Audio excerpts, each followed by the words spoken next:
तो यहाँ पर डिमांड के चैप्टर में मैंने डिमांड याद कराया था। कौन बोलेगा? Jitesh, meaning of demand. Demand is an, Effective desire which can be fulfilled during the given period of time at a particular price. क्या बढ़िया! देखो जब चीज़ें याद होती है तो आवाज़ बदल जाती है, और क्या बढ़िया तरीके से सुना है इसने। तो भैया डिमांड से लेकर मैं कुछ बातें बस पूछना चाहूँगा, फिर सीधा अपने क्वेश्चन पर आ रहा हूँ। लॉ ऑफ डिमांड याद कराया था, पढ़ने। Law of demand, other things पढ़ने, बाकी सब revise. Constant inverse relationship between price and quantity demanded of a commodity. पढ़ने ने बोला है बच्चे, लेकिन साउंड क्लियर नहीं। आर्यन आप बोलोगे अदर थिंग्स बीइंग कांस्टेंट या citrus Paribas? The price rises, demand decrease. The price price, falls, हाँ। demand increase. There is a inverse relationship between price and quantity demanded of a commodity known as law of demand। अब मेरा question है सीधा, अगर demand curve का point move करे, जिसे बोलते हैं movement along the demand curve, तो मेरा क्वेश्चन है कुंदन से, settlement point on the demand curve moves downward, it is known as ting tong, fill in the blanks. Kundan, Kundan से मेरा क्वेश्चन है, डिमांड कर्व का पॉइंट So, मूव करके नीचे चला गया है, क्या बोलेंगे इसे? कुंदन, Demand. क्या आवाज नहीं आई बच्चे दोबारा?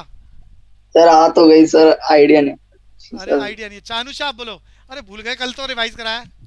expansion of demand. हाँ, एक्सपेंशन। अरे भैया याद करो ना, ये तो सब याद है, और कुंदन को भी याद है, कुछ कंफ्यूज हो गया ये। कुंदन डायग्राम सामने बना के दिखा रहा हूँ, देख बच्चे, ये आपका सेटलमेंट पॉइंट मैंने याद कराया आपको, कि जब भी पॉइंट मूव करके नीचे चला जाता है, तो कुंदन याद आ रहा है expansion of demand? Kundan, yes sir. मेरा क्वेश्चन कुंदन से फिर दोबारा है, अगर ये सेटलमेंट पॉइंट मूव करके ऊपर चला गया, अरे पेपर वाला पूछेगा और नीचे चार नाम लिखे होंगे, कौन सा नाम टिक करोगे? जल्दी बताओ, ऊपर मूव कर जाए तो। Contraction, contraction of demand. भैया ये रिवीजन नहीं कर रहे, ये मामला खराब मत कर लेना। कॉन्ट्रैक्शन, जबकि इसको लैंग्वेज आती है, पिछली बार इसने सुनाया था मुझे। आगे चलेंगे, मेरा फिर क्वेश्चन है, अब की बार क्वेश्चन आर्यन से है। आर्यन आपको बता रहा है, अगर हमारा डिमांड कर्व राइटवर्ड शिफ्ट हो जाए, राइटवर्ड शिफ्ट हो जाए, इसे क्या बोलते हैं? नीचे चार ऑप्शन लिखी होगी। increase in demand. बढ़िया बात। और मेरा क्वेश्चन फिर आर्यन से ये दोबारा, अगर ये लेफ्टवर्ड शिफ्ट हो जाए तो इसे क्या बोलते हैं बच्चे? Decrease in demand. मेरा क्वेश्चन अब की बार चैतन्य से है। क्वेश्चन में सामने डायग्राम में बना रहा हूँ, एमसीक्यू डिस्कस कर रहा हूँ बच्चों, एमसीक्यू डिस्कस कर रहा हूँ। सामने डायग्राम मैंने बनाया है, ये सामने डायग्राम बनाया है, वो नीचे ऑप्शन में लिखेगा चार इलास्टिसिटीज के नाम। अरे type of elasticity, greater than one, equal to one, less than one, वगैरह वगैरह। आप बताओ कौन सी इलास्टिसिटी है? सिर्फ चैतन्य, बाकी मन में रिवाइज करो। Chaitanya, sir less than one. हे भगवान! अरे इक्वल स्टीपर बनाया मैंने, equal steeper towards the x axis and y axis. दोबारा बोलेगा Chaitanya, equal steeper towards the x axis and y axis. Chaitanya, अरे डिमांड कर्व इक्वल झुका हुआ है एक्स और वाई की तरफ। Percentage change in quantity demanded is equal to percentage change in price. Language भी बोल रहा हूँ, बोलो Chaitanya. Percentage change in quantity demanded upon percentage change in price. नहीं नहीं, फार्मूला नहीं। अरे यहाँ percentage change in demand is equal to percentage change in price. Anusha आप बोलो कौन सा होता है ये? तो यूनिट इलास्टिक होता है यूनिट इलास्टिक, यूनिट, बस ठीक है। अरे यूनिट इलास्टिक टिक होगा बच्चों, unitary elastic. Demand curve equal सी पर है, change in demand change in price के बराबर है, तो इसका फार्मूले के अकॉर्डिंग कैलकुलेशन करो तो क्या आएगा? वन। चैतन्य देव से मेरा दूसरा क्वेश्चन है, एक्चुअली में क्या इस तरह से आपने तैयारी कभी करी नहीं ना, टॉपिक याद कर लिया बस, बट पेपर में यहाँ टॉपिक तो लिखना आना ही नहीं है आपको। आपको टॉपिक को क्वेश्चन आंसर फॉर्म में तैयार करना है, कि वो किस तरह से क्वेश्चन बनाएगा और आप आंसर टिक कर पाओ, आंसर टिक कर पाओ। तो जो मैंने पिछली क्लास में आप सबको याद करवाया, रिवाइज करवाया, उन सबको मैं क्वेश्चन आंसर फॉर्म में आपसे डिस्कस कर रहा हूँ, ताकि हम अगले टॉपिक पर जा सके। मेरा फिर क्वेश्चन है, सामने ये डिमांड कर्व मैंने बनाया, ये डिमांड कर्व एक्स एक्सिस की तरफ ज्यादा झुका हुआ है बच्चों, सामने नजर आ रहा है। मयूरी बताओ ये इलास्टिसिटी ऑफ डिमांड कौन सी है? Less than one, greater than one, equal to one, zero या इन्फिनिटी? मयूरी, सर एक बार क्वेश्चन रिपीट कर दो। सामने डायग्राम है रेड कलर से, डिमांड कर्व सामने नजर आ रहा है। अरे जो मैं बोल रहा हूँ पेपर में तो बोलेगा ही नहीं, वो सीधा डायग्राम बनाने के बाद बोलेगा ये ग्रेटर देन वन है, लेस देन वन है, इक्वल टू वन है। Greater than one. Yes. Mayuri इसकी लैंग्वेज भी बोल दो एक बार, language. Percentage change in, percentage change in price. ना ना, बच्चों हमेशा पहले डिमांड की बात करनी है, प्राइस लिखते ही जीरो हो जाएगा। Percentage change in quantity demanded is more than, percentage change in price. इसको उल्टा मत कर देना, पेपर वाला एमसीक्यू में एक सीधा लिखेगा कि उल्टा, और कहेगा बताओ कौन सी लाइन ठीक है। फार्मूले में पहले फार्मूले को फोकस करो ना, फार्मूले में पहले percentage change in quantity demanded है, प्राइस तो है ही नहीं, पहले प्राइस लिखते ही गड़बड़ हो जाएगी। अरे ये क्लियर हो रहा है आर्यन को, मयूरी को? ये टेक्निकल एरिया ध्यान से समझो, जो वो टिक कराएगा। क्लियर है आर्यन? हाँ भैया। तो ये डिस्कशन तो इंपॉर्टेंट रहा बच्चों। अच्छा, थोड़ा सा पूछ ही लेता हूँ, ये कंफ्यूजन जो हो रही है उसकी वजह से, ये ED is equal to zero का नाम बताओ, नाम, language. Harsh, ED is equal to zero बोले तो कौन सी लैंग्वेज है? अरे नीचे 4 नाम लिखेगा, perfectly elastic, perfectly elastic, elastic in elastic, बताओ कौन सा ED जीरो? हर्ष, हर्ष कल याद करा है ED बराबर है जीरो बोले तो? कुंदन आपको समझ में आ गया ED is equal to zero में क्या पूछना चाह रहा हूँ? Sir, perfectly elastic. हाँ, परफेक्टली इलास्टिक। अरे ये तैयारी कर लो भैया, ये थोड़ा रिवाइज कर लिया करो। प्रियांशु से पूछ रहा हूँ, अगर ED is equal to infinity है, ED is equal to Priyanshu infinity है, तो क्या बोलेंगे इसे? प्रियांशु, अरे यश खंडेलवाल तुम बता दो भाई। Perfectly elastic. Perfectly elastic. तो भैया रिवाइज करके बैठा करो क्लास में, ये बात ठीक नहीं है। BCC ऐप में सारे एपिसोड अवेलेबल है, पुराना टॉपिक हर बार रिवाइज करके। अच्छा, स्टडी मटेरियल भी हमारे पास। अरे यश, सारे सब बच्चों के पास स्टडी मटेरियल तो होगा ही, जो ICAI ने भेजा है आपको। हाँ भैया। तो उसको भी थोड़ा पढ़ लिया करो। और जो मैंने BC के बोला है ना, जानबूझ के बोला है ताकि आप समय निकाल के, थोड़ा सा इंटरेस्टिंग एरिया है तो उसको थोड़ा देख लिया, पढ़ लिया। तो इतना बड़ा आपके पास दिन है, 3 आवर का टाइम आप क्लासेस में हो, तो उसको रिवाइज करना और उसके अलावा अपनी नॉलेज को एनहांस करना, प्रैक्टिस का काम करना। हम पास फेल की बात नहीं कर रहे, हमें आपकी रैंक चाहिए, रैंक सर्टिफिकेट मिलना चाहिए। कुंदन, बात समझ में आ रही है? तो मजा है पढ़ाई का। Yes sir. तो थोड़ा मेहनत को और बढ़ाओ। तो आते हैं जी अपने इस टॉपिक पर। मैंने इस टॉपिक से पहले बताया था, there are 4 methods to find out और calculate the price elasticity of demand. पहला परसेंटेज मेथड, सबने याद कर लिया फार्मूला, सिर्फ आपके लिए बोल रहा हूँ, मन में रिवाइज कर लो। Percentage change in quantity demanded divided by percentage change in price. Aryan इसका दूसरा फार्मूला बताएगा, delta Q by, Aryan delta Q by delta P into P/Q। और यहाँ पर माइनस होता है, लगाओ मत लगाओ, which means the inverse relation between the price and quantity demanded. फिर मैंने दूसरी बात बताई, एक्सपेंडिचर मेथड, सबको याद है, फिर भी बोल रहा हूँ, रिवाइज कर लो। एक्सपेंडिचर मेथड में प्राइस और एक्सपेंडिचर के रिलेशन को देखकर प्राइस इलास्टिसिटी ऑफ डिमांड बताया जा सकता है। मेरा क्वेश्चन है एक्सपेंडिचर मेथड में चैतन्य से, प्राइस और एक्सपेंडिचर में जब इनवर्स रिलेशन होता है तो ये कौन सा प्राइस इलास्टिसिटी होगा? चैतन्य देव, प्राइस और एक्सपेंडिचर में इनवर्स रिलेशन होता है तो ये EP इज ग्रेटर देन 1। चैतन्य, याद आ रहा है? Elastic demand. मेरा क्वेश्चन ध्रुव से है, जब प्राइस और एक्सपेंडिचर में सेम रिलेशन है, घटने पर घटना, बढ़ने पर बढ़ना, तो एक्सपेंडिचर मेथड के अकॉर्डिंग कौन सा है ये? ध्रुव राजू। इलास्टिक। इनइलास्टिक, बढ़िया बात। और प्राइस में जितना मर्जी चेंज हो जाए, एक्सपेंडिचर रिमेन्स कांस्टेंट, तो इसे आर्यन क्या बोलते हैं? Unitary elastic. फिर मैंने बताया ज्योमेट्रिक मेथड का आर्यन मुझे दूसरा नाम बताओ, ज्योमेट्रिक मेथड का दूसरा नाम? Point method. मैंने सामने डायग्राम बना दिया। मैं क्वेश्चन पूछूंगा आपसे। मेरा पहला क्वेश्चन मयूरी से है। मयूरी, मैं पॉइंट प्लॉट कर रहा हूँ, सबसे ये नीचे ब्लैक कलर से पॉइंट करा है, आप मुझे बता दो ये EP कौन सा है? मयूरी, जीरो बोले तो, अरे वो ऐसा लिखकर बोल देगा इसकी लैंग्वेज बता दो, तो बोले तो परफेक्टली इनइलास्टिक या जीरो वाली बात टिक कराएगा। आर्यन से मेरा क्वेश्चन है, जो मैंने दूसरा पॉइंट प्लॉट करा है, इसका बताओ क्या है? EP is equal to infinity, यानी परफेक्टली इलास्टिक। अब हम बात करते हैं चैतन्य से। ये सेंटर वाला पॉइंट है बच्चे, चैतन्य क्या है ये? EP is equal to 1। और मेरा क्वेश्चन यश खंडेलवाल से, नीचे वाला EP is equal to Yash less than 1, और ऊपर वाला पता ही चल गया आपको, EP इज ग्रेटर देन 1। फिर मेरा क्वेश्चन दोबारा शुरू होता है, अब की बार सिर्फ मनन बताएगी। ज्योमेट्रिक मेथड में मैंने वो फार्मूला जो बताया था, सिर्फ मनन को ये वो फार्मूला बताना है। फार्मूला, अरे बोलो मनन,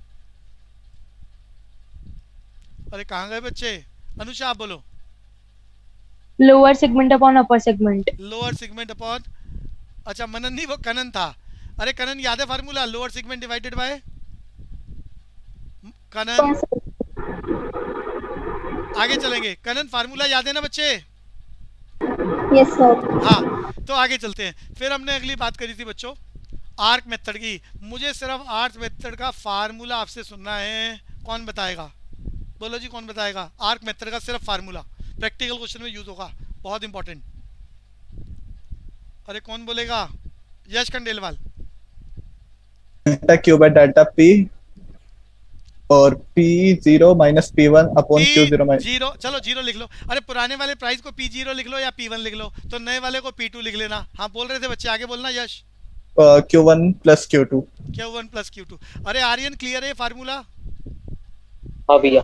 मैंने इस फार्मूले को बेहतर तरीके से बताया था, एक्चुअली में ये एवरेज है, वो 2 से 2 कट रहा है। तो इसका यूज क्या, या तो एमसीक्यू में फार्मूला टिक कराएगा, या वो क्वेश्चन जब देगा तो वो मेथड नहीं लिखेगा, सिर्फ आर्क मेथड ही लगाना और वही वाला ऑप्शन सेलेक्ट करना। क्लियर हो गया था सबको ये? यश भैया और अब हमारा डिमांड में ये क्या चल रहा था? Factors affecting the elasticity of demand. मैंने इसके सारे हेड्स लिख दिए हैं जो पेपर में वो कैरी करता है। पहला काम नाम याद करने का है, वो इसमें से 3 टिक लिखेगा, 1 गलत लिखेगा और कहेगा गलतियां ढूंढो। अरे जो गलत लिखेगा एक्चुअली में वो इलास्टिसिटी ऑफ सप्लाई के फैक्टर लिखेगा। इलास्टिसिटी ऑफ डिमांड के फैक्टर्स और इलास्टिसिटी ऑफ सप्लाई के फैक्टर्स मिक्स मैच कर देगा और कहेगा बताओ इलास्टिसिटी ऑफ डिमांड का फैक्टर कौन सा है या इलास्टिसिटी ऑफ सप्लाई का फैक्टर कौन सा है। तो कंफ्यूज मत हो जाना, पक्का कर लो। मैंने पिछली क्लास में कहानी सुनी थी, सिर्फ हेडिंग्स याद कराई थी, एक बार उसको जल्दी से बोलना चाह रहा हूँ और फिर क्वेश्चन पूछूंगा और टॉपिक को आगे चलाएंगे। आज ये डिमांड वाली बात खत्म करेंगे जिसे बोलते हैं मार्शेलियन अप्रोच। कुंदन क्या बोलते हैं ये डिमांड वाला पूरा खेल? मार्शेलियन एक्चुअली में पूरा नाम एल्फ्रेड मार्शल है, लेकिन पेपर वाला एमसीक्यू में वो नाम क्या लिखेगा? मार्शेलियन अप्रोच, हिक्सियन अप्रोच। ये इंडिफरेंस कर वाला जो पूरा खेल है ना, वो हिक्सियन अप्रोच है। ये डिमांड वाला पूरा खेल है, ये क्या है बच्चे? मार्शेलियन अप्रोच है। तो भैया अवेलेबिलिटी ऑफ सब्स्टिट्यूट्स, चीज़ों को समझो, मैं थोड़ी डिटेल में बताऊंगा। अवेलेबिलिटी ऑफ सब्स्टिट्यूट्स, अरे आपने बचपन में पढ़ा था जब किसी चीज़ के क्लोज सब्स्टिट्यूट्स होते हैं, पूरी क्लास ध्यान से सुनना, डाउट हो तो उसी वक्त बोलना। क्लोज सब्स्टिट्यूट होते हैं जैसे मोनोपोलिस्टिक कंपटीशन, जीन्स का मैंने एग्जांपल लिया था। यश याद आ रहा है बचपन का एग्जांपल? जीन्स 10 करोड़ का एग्जांपल लिया था। हजारों दुकानें हैं, करीब करीब एक जैसी वस्तु रखी हुई है, जीन्स, थोड़ा थोड़ा फर्क है। जीन्स का नाम बदल दिया, कलर बदल दिया, डिजाइन बदल दिया, ब्रांड बदल दिया, तो दाम बदल दिया। क्लोज सब्स्टिट्यूट्स, रामलाल से नहीं खरीदो श्यामलाल की दुकान से खरीद लो, श्यामलाल की दुकान से नहीं खरीदो गीता लाल से खरीद लो। सभी लोग जीन्स बेच रहे हैं, सभी के पास करीब करीब वही साइज है, वही कलर्स हैं। तो क्लोज सब्स्टिट्यूट, जब क्लोज सब्स्टिट्यूट्स होते हैं ना, करीब करीब सारे एक ही जैसी वस्तु लेके बैठे होते हैं, तो थोड़ा सा भी प्राइस रामलाल अपनी दुकान पे कम कर दे जीन्स का, तो डिमांड ज़्यादा बढ़ जाएगी, हर कोई उसकी दुकान पे आएगा क्योंकि जीन्स सस्ती हो गई है। यानी जब क्लोज सब्स्टिट्यूट्स होते हैं तो चेंज इन डिमांड, अरे सामने लिखा है change in demand is more than the change in price, बोले तो इलास्टिक डिमांड। कुंदन समझ में आया? मैंने बहुत डिटेल में बताया है। Kundan, Aryan? Yes sir. Availability of substitute में मैंने समझाया कि अगर क्लोज सब्स्टिट्यूट्स हैं, जीन्स का एग्जांपल लिया है, तो डिमांड में ज़्यादा चेंज होगा प्राइस के कंपैरिजन में, और जब डिमांड ज़्यादा बदलता है तो उसे इलास्टिक डिमांड कहते हैं। और अगर क्लोज सब्स्टिट्यूट नहीं है, एग्जांपल ले रहा हूं इलेक्ट्रिसिटी, कोई क्लोज सब्स्टिट्यूट नहीं है, you bound to purchase electricity, ऐसी कंडीशन में कोई क्लोज सब्स्टिट्यूट नहीं है, मैंने फिर डिमांड बनाया है, तो कीमत बहुत ज़्यादा बिजली डिपार्टमेंट चेंज कर दे तो भी डिमांड में ज़्यादा चेंज नहीं होता। मजबूरी है तुम्हारी, इन्वर्टर लगाने के बाद भी इलेक्ट्रिसिटी खरीदते हो, जनरेटर लगाने के बाद भी इलेक्ट्रिसिटी खरीदते हो, क्योंकि वो परमानेंट सॉल्यूशन नहीं है। आर्यन मेरी भाषा समझ में आती है? हाँ भैया। कुल मिला के अगर क्लोज सब्स्टिट्यूट है तो मैंने अभी समझाया क्लोज सब्स्टिट्यूट में कैसा होता है, इलास्टिक, एक्सप्लेन करा है। लेकिन अगर क्लोज सब्स्टिट्यूट ना हो तो मैंने इलेक्ट्रिसिटी का एग्जांपल लेके बताया क्या होता है, इन इलास्टिक डिमांड। आर्यन ये क्लियर हो गया? हाँ भैया। सारे बच्चे ये एक्सप्लेनेशन नहीं आने वाली पेपर में, ना वो लिखवाने वाला, वो ये बोलेगा इस तरह की स्टोरीज लगाकर कि जब ऊपर पैराग्राफ लिखेगा क्लोज सब्स्टिट्यूट है, बताओ प्राइस इलास्टिसिटी ऑफ डिमांड कैसी होगी, तो आपको सुनते ही पढ़ते ही पता चल जाना चाहिए क्लोज सब्स्टिट्यूट इलास्टिक डिमांड। और जब वो बोले कोई क्लोज सब्स्टिट्यूट नहीं है, तो मोनोपोली की स्टोरी सुनाई थी, समझाया था कोई क्लोज सब्स्टिट्यूट नहीं है, इलेक्ट्रिसिटी का एग्जांपल इन इलास्टिक डिमांड। अरे क्लियर हो गया? पहला पैराग्राफ खत्म हो गया, अवेलेबिलिटी ऑफ सब्स्टिट्यूट क्लोज है तो क्या होगा, इलास्टिक। कोई क्लोज सब्स्टिट्यूट नहीं है इन इलास्टिक, यानी availability of substitute influence the price elasticity of demand. Anusha clear है, आगे चलूं? Yes, sir. Yes, sir. MCQ की फॉर्म में पूछेगा। अगली बात, position of a commodity in consumer budget, मैंने समझाया था। Share of a commodity in total expenditure, Chaitanya मैंने क्या नाम बोला था, share of a, Share of a commodity in total expenditure. आपका एग्जांपल ले रहा हूँ, 20,000 रुपया कमाते हो महीने का माचिस के ऊपर। चैतन्य माचिस समझते हो ना, मैच बॉक्स, Yes, sir. माचिस के ऊपर 1 रुपया खर्च करते हो हर महीने। अब 20,000 रुपया आपको पूरे महीने खर्च करना है, उसमें मैच बॉक्स के ऊपर सिर्फ 1 रुपया, विच इज नेग्लिजिबल। अरे पूरे महीने का खर्चा 20,000 है, उसमें आप मैच बॉक्स के ऊपर 1 रुपया खर्च कर रहे हो, विच इज नेग्लिजिबल। तो ऐसी कंडीशन में जब share of a commodity in total expenditure is negligible और very less, in that situation price में, मैच बॉक्स के प्राइस में बहुत ज़्यादा चेंज होने पर भी आपको कोई फर्क नहीं पड़ता। माचिस चाहिए का मतलब चाहिए, यानी इनइलास्टिक। आर्यन को समझ में आता है? हाँ भैया। सारे बच्चों सुन लो, ये स्टोरी कहीं लिखी हुई मिलनी नहीं है, लेकिन इसकी अंडरस्टैंडिंग के बगैर आपका क्वेश्चन टिक नहीं होगा। टेक्निकल एरिया है। यश को बात समझ में आ रही है? हाँ भैया। कुल मिला के मेरा दूसरा पैराग्राफ खत्म हो गया। Share of a commodity in total expenditure अगर नेग्लिजिबल है, 20,000 रुपये का खर्चा है पूरे महीने का, उसमें माचिस के ऊपर 1 रुपया, करीब करीब ना के बराबर 20,000 के कंपैरिजन में, तो प्राइस एक का 2 रुपया हो जाए तो आपकी सेहत पे कोई असर नहीं पड़ने वाला। माचिस चाहिए का मतलब चाहिए। Change in demand is less than change in price, known as inelastic, otherwise elastic. Yes clear है? अगला खेल चलूं? हाँ भैया। तीसरा सुनते जाओ, nature of a commodity. Class में ही याद करना है, अंडरस्टैंडिंग बनानी है, उसके बाद तो बस प्रैक्टिस को बढ़ाओ, उसके बाद तो चीज़ें और ज़्यादा अपनी नॉलेज को कैसे बढ़ा सकते हो उस पर चर्चा करो। नेचर ऑफ ए कमोडिटी, बचपन में बताया था नेचर ऑफ ए कमोडिटी। हम बात कर लेते हैं comfortable goods, comfortable goods, necessity goods. Necessity goods का एग्जांपल लेते हैं चीनी। अरे साल्ट ले लो। अब साल्ट, आप सबके घरों में 10 ग्राम नमक खाने की आदत है आपको, अरे ऐसा अज्यूम कर लेते हैं, उससे कम सब्जी में नमक है तो खाया नहीं जाता, उससे ज़्यादा डल जाए तो खाया नहीं जाता। आर्यन समझ में आ रहा है? नमक की क्वांटिटी आप डेली कंज्यूम करते हैं, उससे कम या ज़्यादा आप खाना नहीं खा सकते। आर्यन बोलूं? यू आर हैबिचुअल, हाँ यू आर हैबिचुअल कि आपको उतना नमक खाना है पूरे घर में, ऐसी हैबिट बन चुकी है। तो अगर नमक सस्ता हो गया तो मुट्ठी भर के नहीं खाओगे, और अगर महंगा हो गया तो खाना नहीं छोड़ोगे, उतना ही चाहिए का मतलब इनइलास्टिक। आर्यन याद हो गया? Necessity goods. हाँ भैया। और अगर कंफर्टेबल गुड्स है, कंफर्टेबल गुड्स है, अरे आपके लिए आपका मोबाइल कंफर्टनेस है। देखो चाइना वालों ने इस बात को समझा, तो वो क्या करते हैं, जानबूझ के सेम फीचर वाला मोबाइल कम प्राइस पर बना देते हैं, और प्राइस थोड़ा सा कम करते हैं, सेल 50-100 गुना बढ़ जाती है। Elastic, elastic. आर्यन समझ गए? हाँ भैया। और लग्जरी में और भी ज़्यादा इलास्टिक होती है, मोर इलास्टिक। तो ये मैंने बताया नेचर ऑफ ए कमोडिटी। वस्तु की प्रकृति के बदलने पर इलास्टिसिटी बदल जाती है। अगली बात बोलना चाह रहा हूँ। अरे मयूरी बात समझ में आ रही है? बोलूँ अगला number of various uses of a commodity.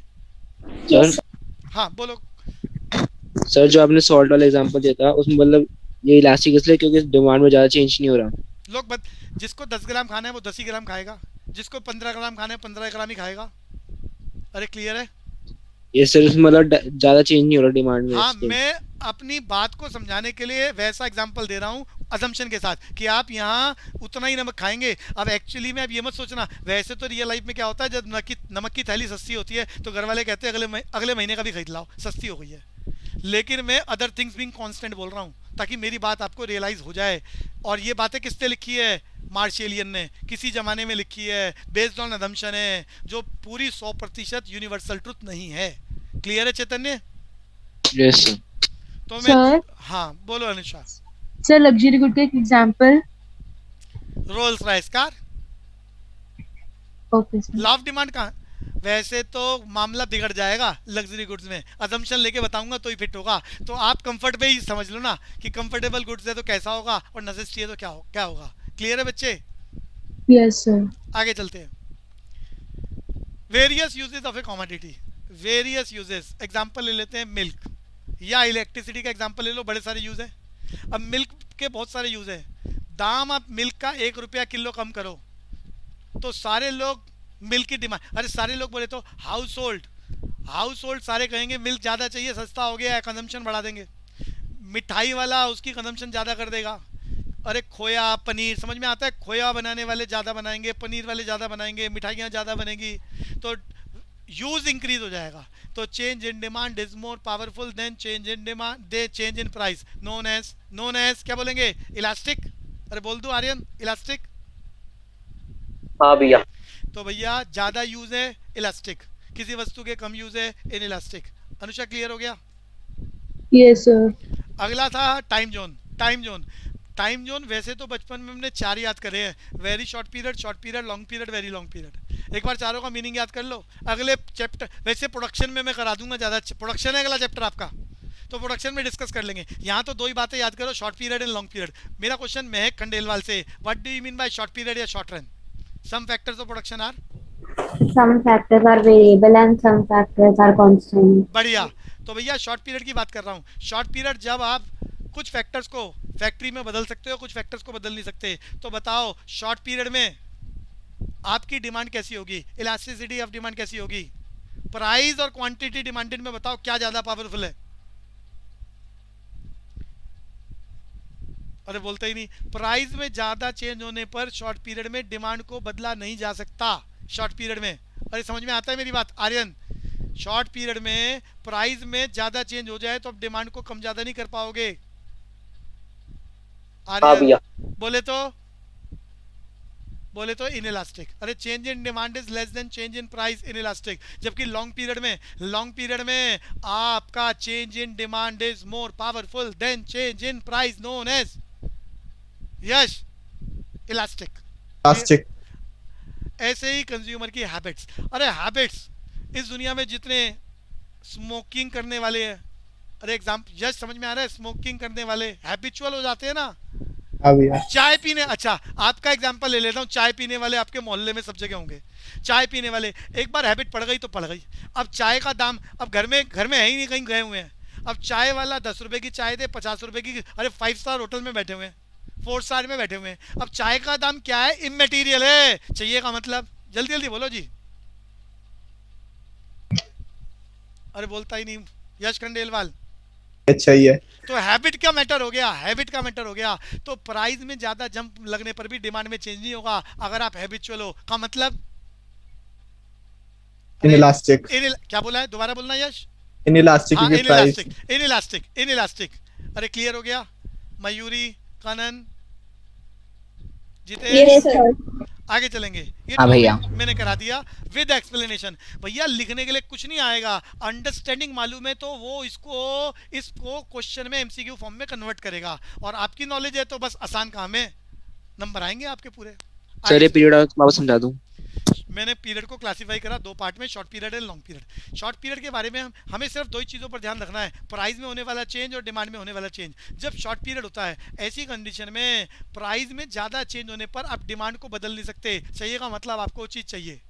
आप प्राइस में कोई भी चेंज जितना मर्जी देखो, प्राइस कौन कंट्रोल कर रहा है? कंज्यूमर तो कंट्रोल कर नहीं रहा, वो तो मार्केट कंट्रोल कर रही है। तो प्राइस में ज़्यादा ऊपर नीचे हो जाए तो उसमें आप कुछ कर नहीं सकते। तो प्राइस में ज्यादा चेंज होने पर demand can not be change, उस रफ्तार से नहीं बदलेगा, यानी change in demand is less than change in price, known as inelastic. Long period में आपके पास इतना इनफ टाइम है कि आप अपनी डिमांड को कम ज्यादा कर सकते हो। तो change in demand is more powerful than change in price.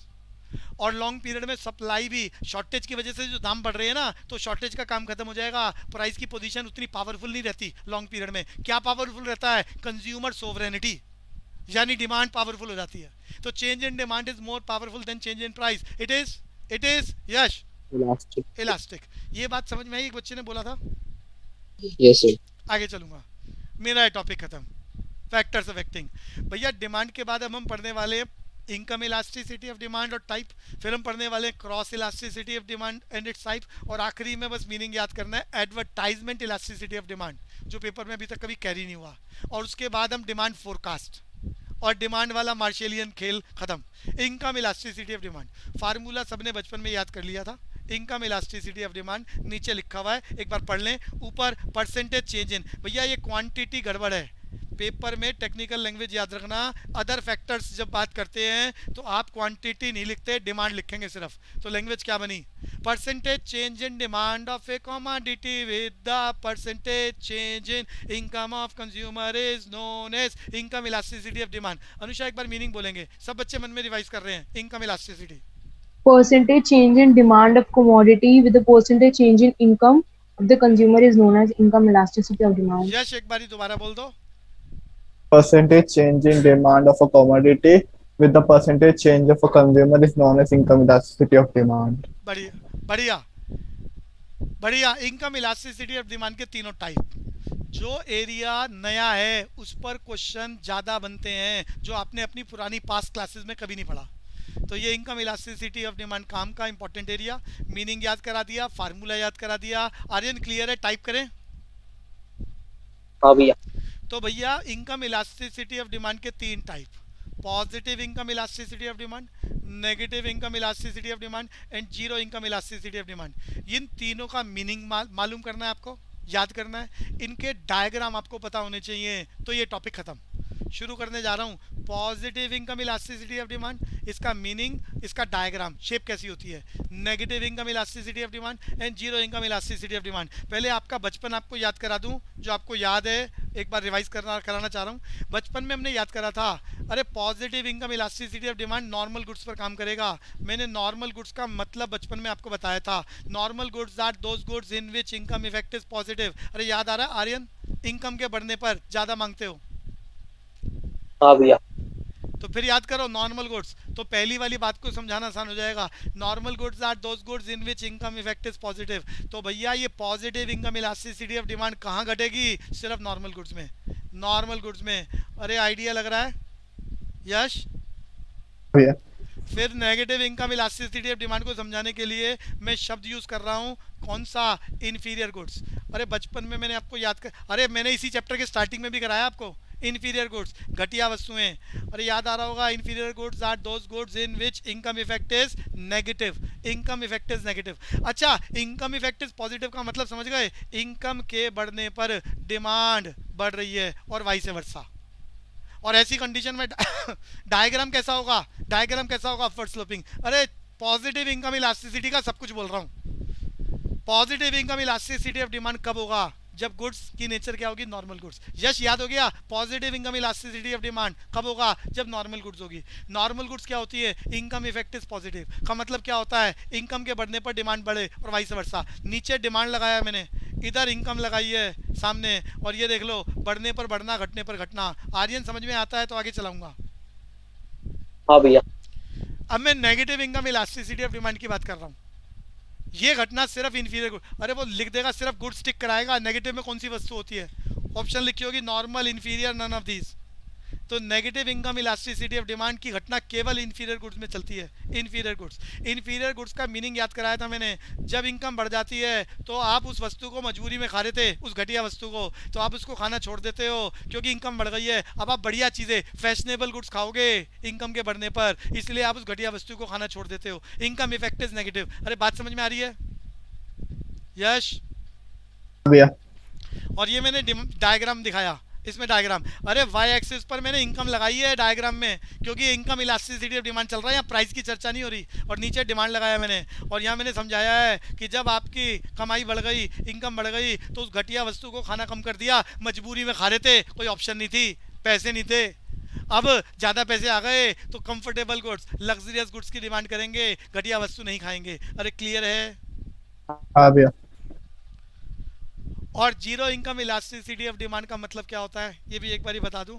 Zero income elasticity of demand, अच्छा डायग्राम में एक बार निशान भी बना देता हूँ। इसे क्या बोलते हैं? ई वाई बराबर है, ई वाई बराबर है। अरे क्या आएगा? नेगेटिव का मतलब नेगेटिव वैल्यू। अरे माइनस का निशान लगा रहा हूँ, नेगेटिव। इसको मैं ऊपर वाले को क्या लगा रहा हूँ? ई वाई बराबर है कोई भी प्लस का निशान, प्लस का निशान। और ये जीरो वाले में क्या बोल रहे हैं? ई वाई बराबर है जीरो, जीरो। इसमें क्या बनाएंगे? वो कह रहा है zero income elasticity of demand, change in demand is not possible. अरे चेंज इन डिमांड, ये मैंने बना दिया डिमांड कर्व। नीचे डिमांड है, ये इनकम है। Demand can not be change, चाहे इनकम कम हो जाए, बढ़ जाए, कुछ भी। अनरियलिस्टिक है, वैसे तो अनरियलिस्टिक है। मैं कहीं कहीं इसका एग्जाम्पल फिट कर सकता हूँ, कुछ सिचुएशंस में आप नेसेसिटी गुड्स ले लो। आप कहो तो कि मुझे तो भैया किसी भी हालत में 10 ग्राम नमक खाना है, मैं आपके लिए बनाना चाह रहा हूँ, 10 ग्राम नमक खाना है, खाना ही है, चाहे जेब में एक भी रुपया ना हो, चाहे 1000 रुपये हो, चाहे 100 करोड़ रुपए हो, यानी चाहे आप मिलियनेयर हो, चाहे आप मिडिल क्लास फैमिली से बिलोंग करते हो, चाहे लोअर क्लास फैमिली से बिलोंग करते हो, और चाहे आप आज की डेट में एज ए स्टूडेंट 1 रुपया भी नहीं कमाते, आपको उतना ही नमक चाहिए, चाहे कमाई जीरो कम हो ज़्यादा हो। तो यहाँ इनकम के कम ज़्यादा होने पर, इवन जीरो होने पर भी उस नमक की डिमांड में चेंज नहीं हो रहा, तो इसे बोल रहा हूँ zero income elasticity of demand. Anusha को बात समझ में आ रही है? Parallel to Y axis. Yes, sir. मैंने आइडिया दे दिया टॉपिक को ख़त्म करने का काम। कोई डाउट है तो पूछ लो। यश, आपको समझ में आया? इनकम इलास्टिसिटी ऑफ डिमांड के टाइप 3। हाँ भैया। कोई स्क्रीनशॉट लेना हो तो ले लेना, मैं इसके तीनों टाइप दिखा रहा हूँ विद लैंग्वेज। पहला वाला सामने चल रहा है बच्चे, सामने चल रहा है पॉजिटिव इनकम इलास्टिसिटी। पहली बात तो ये पॉजिटिव इनकम इलास्टिसिटी में वस्तु की नेचर कैसी होती है ये याद रखना, नॉर्मल। फिर आप नॉर्मल गुड्स का मीनिंग याद रखना। अरे याद करा दिया है, normal goods are those goods in which income effect is, जल्दी बोलो जी, इनकम इफेक्ट इज Positive. तो नॉर्मल गुड्स याद रखना, इनकम इफेक्ट पॉजिटिव, मीनिंग याद रखना। ये घटना कब घटती है? जब पॉजिटिव इनकम इलास्टिसिटी डिमांड होती है। और इसकी आखिरी बात, आपको डायग्राम की शेप याद करनी है। याद रखना, वाई एक्सिस पर मैंने इनकम दिखाया है और एक्स एक्सिस पर खाली डिमांड। तो डायग्राम कैसा होगा? लैंग्वेज की बात करेंगे तो अपवर्ड स्लोपिंग, और डायग्राम तो सामने नजर आ ही रहा है, यश खंडेलवाल, अपवर्ड स्लोपिंग। क्लियर है बच्चे? हाँ भैया। आगे चलेंगे। पॉजिटिव इनकम इलास्टिसिटी अभी कराया था, दोबारा बस रिवाइज करने के लिए स्लाइड्स दिखा रहा हूँ। आगे चलेंगे। आर्यन, क्लियर हो गया? आगे चलूं? हाँ भैया। नेगेटिव इनकम इलास्टिसिटी अभी आपको मैंने याद कराया, घटना केवल तब घटेगी जब वस्तु की प्रकृति क्या होगी। भैया आप ये गिफन मत लिख देना, गिफन मत लिख देना, ये गिफन नीचे वाला शब्द नहीं पढ़ना। क्या पढ़ना है? Inferior goods. अरे बचपन में याद कराया था, पहले बात सुन लो। गिफन गुड्स प्राइस और डिमांड के रिलेशन को रिफ्लेक्ट करता है। अरे याद आ रहा है आपको? Price and demand. Inferior goods income और डिमांड के रिलेशन को रिफ्लेक्ट करता है। ये गड़बड़ मत कर देना। अरे समझ में आता है आपको? हाँ भैया। तो यहाँ इन्फीरियर गुड्स की बात है। Inferior goods, negative income elasticity of demand केवल तब होगा जब वो इन्फीरियर गुड्स है, जब वो इन्फीरियर गुड्स है। और इन्फीरियर गुड्स का मीनिंग याद करना, क्या?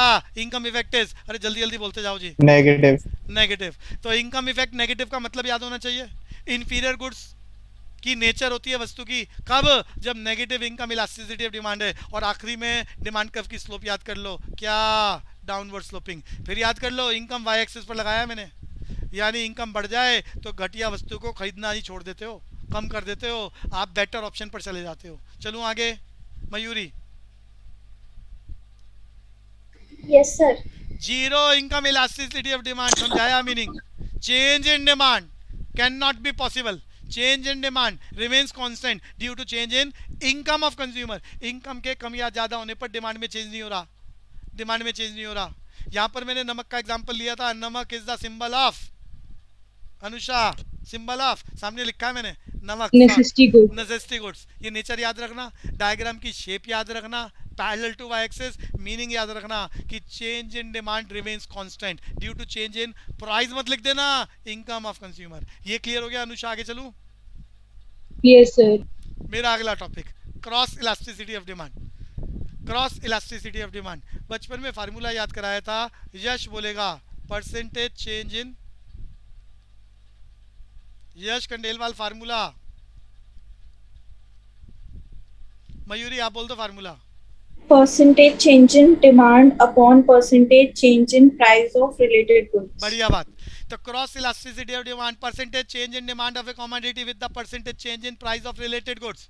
फिर मैंने इसका फार्मूला, अरे प्रैक्टिकल क्वेश्चन में आ जाए। अच्छा मजे की बात है, वो प्रैक्टिकल क्वेश्चन में क्रॉस इलास्टिसिटी ऑफ डिमांड देता है, इनकम इलास्टिसिटी ऑफ डिमांड देता है। अरे इनकम इलास्टिसिटी ऑफ डिमांड का फार्मूला, अरे यश क्लास में है, यश खंडेलवाल? हाँ भैया। सारे बच्चे याद कर लो, जिसको परसेंटेज मेथड मैंने याद कराया है और आर्क मेथड याद कराया है, पूरा एज इट इज चलाना, बस इनकम इलास्टिसिटी ऑफ डिमांड में प्राइस की जगह वाई लगाना है। अरे सबको फार्मूला याद हो गया? मैं सामने लिख के दिखा रहा हूँ। इनकम इलास्टिसिटी ऑफ डिमांड का फार्मूला क्या बच्चों? डेल्टा क्यू डिवाइडेड बाय, अरे प्राइस की जगह क्या लगाऊंगा? वाई। अगर परसेंटेज मेथड है तो ऊपर वाई और नीचे डी। अरे ये समझ में आ गया यश खंडेलवाल? इनकम हाँ भैया। इलास्टिसिटी ऑफ डिमांड का प्रैक्टिकल में यूज करेगा, लेकिन ये परसेंटेज मेथड है, मैं अब आर्क मेथड लिखूंगा। क्वेश्चन साइलेंट है तो आर्क मेथड लिख रहा हूँ इनकम इलास्टिसिटी ऑफ डिमांड का, बिल्कुल वैसे ही डेल्टा क्यू बाय डेल्टा। अरे प्राइस की जगह क्या लिखूंगा जल्दी बोलो? वाई। वाई। अरे यश खंडेलवाल ऊपर क्या लेंगे? दोनों इनकम का total y1 plus y2 upon q1 plus q2। बढ़िया। अरे सबको याद हो गया? बस लॉजिक क्लियर करते हैं आपने। मयूरी जल्दी जल्दी बोलो। Sir formula. फार्मूला मतलब आइडिया लग गया? ये बताओ आ गया कि नहीं आ गया yes formula? Sir, yes sir. ये फार्मूला वो प्रैक्टिकल क्वेश्चन में पूछेगा। क्वेश्चन को करने के लिए प्राइस इलास्टिसिटी की जगह इनकम इलास्टिसिटी दे देगा। साइलेंट रहने पर आर्क मेथड लगाना। फार्मूला मैंने लिख दिया है। क्लियर है बच्चे? दो फार्मूले, percentage method, arc method. Income elasticity का फार्मूला रह गया था डिस्कस करना। अब क्रॉस इलास्टिसिटी ऑफ डिमांड पर आ गए। क्रॉस इलास्टिसिटी ऑफ डिमांड और फार्मूला डिस्कशन करना चाह रहे हैं। क्रॉस इलास्टिसिटी ऑफ डिमांड का पहला फार्मूला परसेंटेज मेथड वाला सामने लिखा है। बस फर्क क्या करना, नीचे प्राइस की जगह प्राइस ऑफ रिलेटेड गुड्स लिखना। यहाँ पर हम मान लेते हैं एक्स और वाई दो रिलेटेड गुड्स हैं, चाहे वो कॉम्प्लीमेंट्री हो चाहे सब्सिट्यूट हो।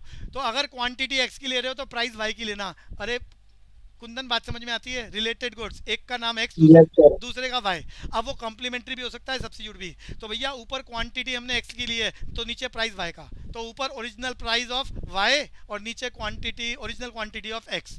अरे यश खंडेलवाल फार्मूला क्लियर हो गया क्रॉस इलास्टिसिटी ऑफ डिमांड हाँ भैया। Percentage method. लेकिन पेपर वाला प्रैक्टिकल क्वेश्चन देगा, साइलेंट रहेगा तो आर्क मेथड। इसका आर्क मेथड भी मन में रिवाइज कर लो। बस क्रॉस लगा के फार्मूला वैसे ही डेल्टा, ये क्वांटिटी ऑफ एक्स ले रहे हो तो नीचे प्राइस किसका ले रहे हो? वाई का, तो ऊपर एवरेज प्राइस लो वाई की। अरे जल्दी बोलो यश।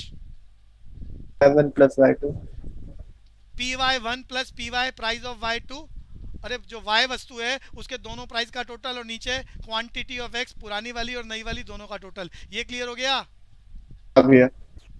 तो ये आपको क्रॉस इलास्टिसिटी ऑफ डिमांड के फार्मूले भी याद हो गए। क्वेश्चन साइलेंट रहे, प्रैक्टिकल क्वेश्चन आएगा तो क्या करेंगे आप? आर्क मेथड लगाएंगे। ये क्लियर हो गया cross elasticity, income elasticity and price elasticity. Anuja फार्मूले याद हो गए? Yes, sir. Totally. अब मैं क्रॉस इलास्टिसिटी ऑफ डिमांड के तीनों टाइप बताने जा रहा हूँ। तीनों type cross elasticity of demand. भैया पहला पॉजिटिव क्रॉस इलास्टिसिटी, दूसरा नेगेटिव क्रॉस इलास्टिसिटी और तीसरा जीरो क्रॉस इलास्टिसिटी। एक बार ये तीनों नाम बोलने हैं Mayuri. Cross elasticity of demand के तीन नाम जल्दी से, पॉजिटिव, नेगेटिव एंड जीरो। बोलो बच्चे। मयूरी बोलो। Sir positive, negative, zero. Positive cross elasticity of demand, negative cross elasticity of demand, zero cross elasticity of demand. सब कुछ आपको याद है, ध्यान से पुरानी बातें इसके साथ जोड़ो। पॉजिटिव क्रॉस इलास्टिसिटी, भैया क्रॉस डिमांड किसे बोलते हैं? एक का प्राइस और दूसरे के डिमांड का रिलेशन क्रॉस डिमांड कहलाता है। मैंने बचपन में बताया था सब्स्टिट्यूट गुड्स, सबको याद है, एग्जाम्पल याद है, in place of other. Example था चाय एंड कॉफी। मुझे बता दो पूरी क्लास सब्स्टिट्यूट गुड्स में कौन सा रिलेशन होता है, सेम या इनवर्स? डायरेक्ट। सेम। भैया डायरेक्ट बोले तो सेम, रिलेशन बोले तो पॉजिटिव। यानी cross elasticity of demand positive केवल तब होगी जब सब्स्टिट्यूट गुड्स होगा। याद कर लो, सबको याद है, पुरानी बातें यहां जोड़ रहा हूं। Positive cross elasticity of demand, positive का मतलब same relation between the, diagram देख लो, quantity of tea and price of coffee. Price of coffee दोनों में सेम रिलेशन है। पॉजिटिव का मतलब बढ़ने पर बढ़ना, और दोनों में सेम रिलेशन केवल तभी होता है, अरे एक वस्तु के दाम बढ़ा दो, उससे रिलेटेड दूसरी वस्तु की डिमांड बढ़ गई है। चाय कॉफी का एग्जांपल बना हुआ है। ऐसा केवल तभी पॉसिबल होगा जब गुड्स की नेचर क्या होगी? Substitute goods. तो positive cross elasticity of demand में वस्तु की नेचर सब्स्टिट्यूट गुड्स। डायग्राम की शेप क्या होती है? Upward sloping. ये क्लियर हो गया है तो मैं आगे चलूं negative cross elasticity of demand. Yash. हाँ भैया। आगे चल रहे हैं, डाउट हो तो पूछना है जी। नेगेटिव वाला भी आपको मालूम है, आपको बचपन में याद कराया था complementary goods are those goods in which, जल्दी बोलो, अरे बोलो Yash. Complementary goods are those goods which are utilized get together to fulfill the single wants. For example बोलो।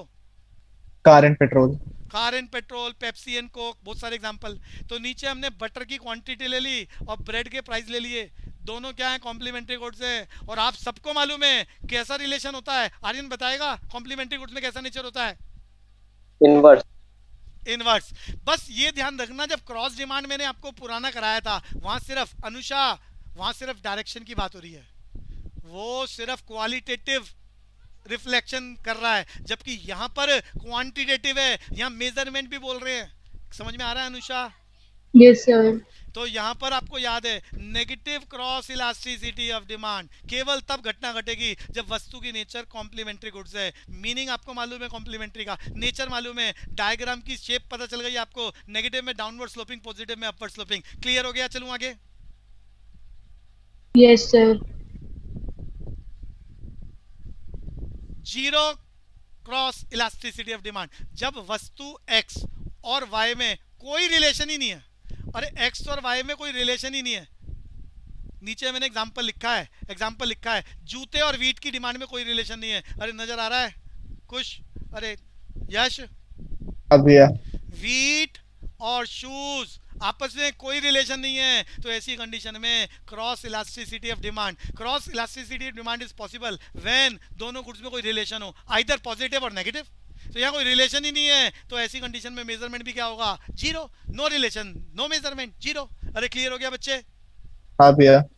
तो मेरा क्रॉस इलास्टिसिटी ऑफ डिमांड खत्म। मीनिंग फार्मूला और इसके तीनों type, positive, negative and zero. Income elasticity of demand खत्म। Positive, negative, zero on the basis of nature of commodity, slope. अरे clear हो गया सबको? अनुषा क्लियर? चलूं आगे। एडवर्टाइजमेंट एडवर्टाइजमेंट इलास्टिसिटी सबने याद कर रखा है, percentage change in demand with the percentage change in advertisement of the firm.